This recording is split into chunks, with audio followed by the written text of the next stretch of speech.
Good morning, and welcome to episode 121 of Getting Rich. I'm your host, Rich Checkan, President of Asset Strategies International, and today is Wednesday, May 3rd, 2023. As I look at the headlines this morning, I'm reminded of Mad Magazine's Alfred E. Newman and his immortal words, "What, me worry?" Folks, there's plenty to be worried about. As we all know, over the past weekend, First Republic Bank failed and was swallowed up by JP Morgan. At least they took all the positive assets and they left all the toxic ones behind. That makes First Republic is the second largest bank all time in the U.S. to fail, behind Washington Mutual, which fell back in the 2008-2009 financial crisis. But of import right now is the fact that First Republic, followed by Silicon Valley Bank, followed by Signature Bank, are three of the four largest bank failures ever in U.S. history. Washington Mutual was $307 billion when it went down. First Republic, $229 billion in assets. Silicon Valley Bank, $209 billion, and Signature Bank, $118 billion. And you have to go way back to 1984 to find the next one, and that was Continental Illinois National Bank and Trust, and they were only about $40 billion in assets at the time.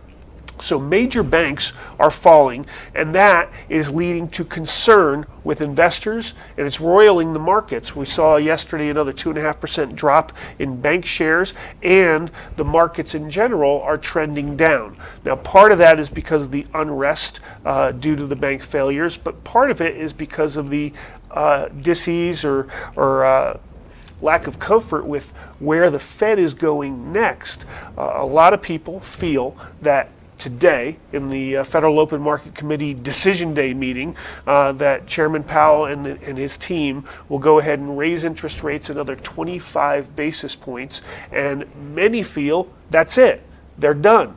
I'm not so sure. I think there might be another one in there yet, but what they're doing is absolutely causing chinks and cracks in the armor of our economy. So we've got Decision Day going today. We don't know what's going to happen next, but a lot of market participants are betting that we're done, and they're hoping that we're done. In the background of that, we have Janet Yellen, former Fed chairman and current Secretary of Treasury, saying that if we don't raise the debt ceiling, we're going to start defaulting on payments by June 1st. Now, this is the world's number one economy. It is the world's reserve currency, and these are the conversations we're having. There's no question that people are going to be uncomfortable with the situation. Now, let's face it. We are not going to default on our debt. It's not going to be a situation where June 1st comes around and we're not going to be able to pay our bills. They're going to do what they've always done. This is really a silly debate. It gives the Democrats and Republicans a chance to voice their opinions about what we should be spending money on, but neither one of them are going to cut back on spending. They will raise the debt ceiling again and just allow themselves to send the economy into more of a bad state by overspending, spending money we don't have. Let's take a look and see what all that is having, all the impact all that's having on the markets. First off, gold today is up 0.9%, just under 1% from last week. It's at $2,017.40 an ounce from $2,000.20 last week. Silver slightly outperformed gold. It's up 1% to $25.35 this morning from $25.09 last week.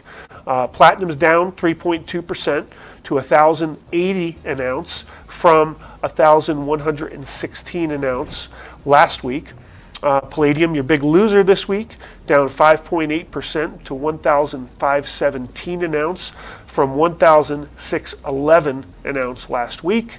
And your gold-silver ratio, with silver slightly outperforming gold, is down, as you would expect. We're down below 80 again, just barely, at 79.86 versus 80. And of course, that's the number of ounces of silver it takes to buy 1 ounce of gold.